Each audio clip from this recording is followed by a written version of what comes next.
ये हम लोग तैयार हैं क्या? ये भूकंप तो घर में भी आते हैं और तब आप छुपते हैं ना? हंस रही है। कैसे भूकंप आता है घर में बेटा? अच्छा मम्मी भाई घर में नहीं बोल रहा। ज्वालामुखी। तो क्या करते हो आप लोग?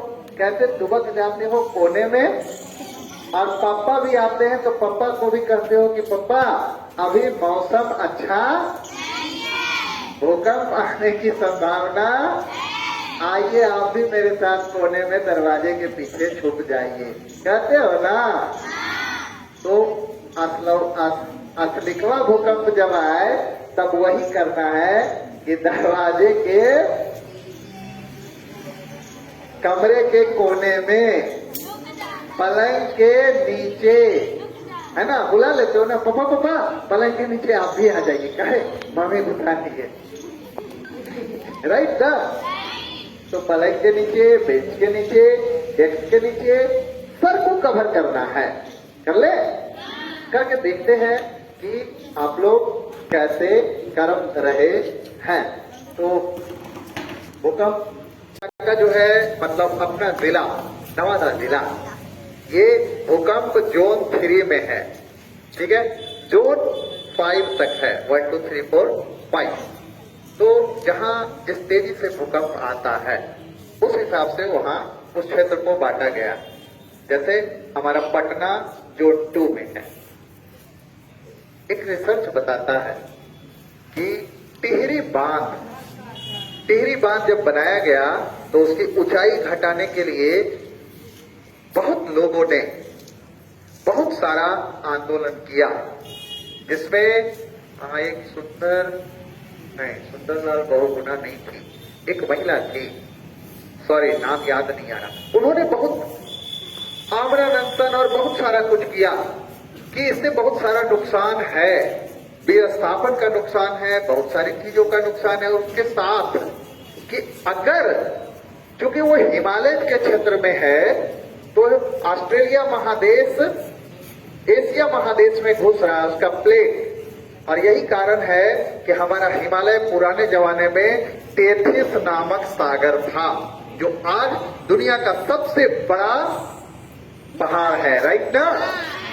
यानी ऑस्ट्रेलिया महादेश एशिया महादेश में घुस रहा है, नीचे जो प्लेट घसकता है।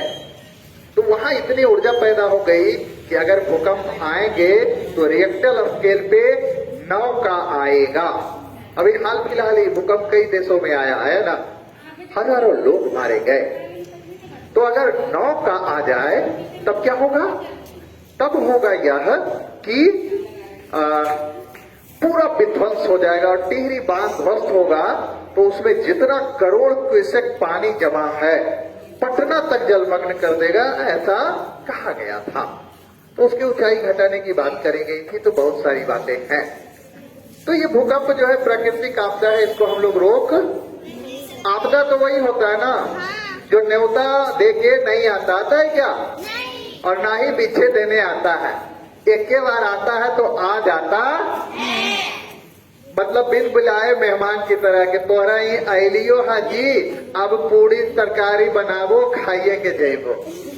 आपदा बिन बुलाया मेहमान है जिसका सेवा करना पड़ता है। तो उसके लिए हम लोग को तैयार रहना होगा ना। ये तैयार हम अपनी पूर्व तैयारी से रखेंगे, जागरूकता से रखेंगे। ये पूर्व तैयारी और जागरूकता क्या होगी कि भूकंप में क्या करना चाहिए और क्या नहीं करना चाहिए। तो जैसे अगर अभी भूकंप आया ना, अभी हम लोगों ने भूकंप आया और भूकंप आया उसके बाद हम लोग क्या करते हैं? भागो। क्या हुआ? भूकंप आ भैया, जब भूकंप आ रहा है तो भागोगे कहां? क्योंकि धरती अगर हिल रही है तो सब जगह हिल रही है। तो हम जहां भी भागेंगे जो हिल रहा है वो टूट के गिर सकता है ना।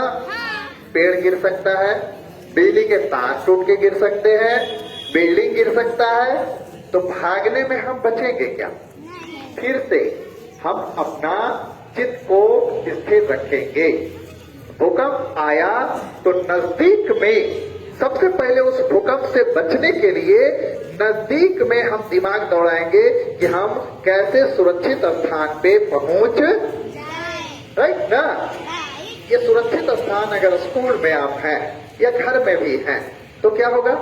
धरती जैसे ही हिलेगी तो आपको अगर पता चल गया कि भूकंप आया तो भागने और भगदड़ की बजाय आप खट से चौकी, डेस्क, बेंच इन सबों के नीचे छुप जाए ताकि अगर कुछ टूटे तो उस पे गिरे, उस सीधे मेरे पे, और जब गिर जाएगा तब उसको ढेर को हटा के हम निकल पाए।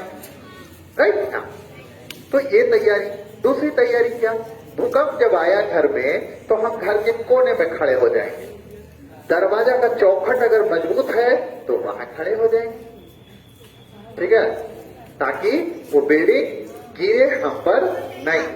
और जब भूकंप शांत हो जाएगा तब हम घर से निकल करके सुरक्षित खाली मैदान में चले जाएंगे, जहां बिजली के तार ऊपर नहीं होंगे, जहां बगल में वृक्ष नहीं होंगे, जहां बगल में बिल्डिंगें नहीं होंगी। लेकिन अभी हम भागेंगे, भूकंप आ गया तो जहां भाग रहे हैं चारों तरफ से बिल्डिंग है, अब कौन बिल्डिंग कमजोर है वो है गिर जाए। तो अभी सुरक्षित थे, उल्टे हम लोग भाग दौड़ में गड़बड़ा गए। तो शुरू करें, अभी भूकंप आएगा, है ना? तो कुछ बच्चे क्या करेंगे? भूकंप आया, आपको हल्ला करिए, भूकंप आ गया।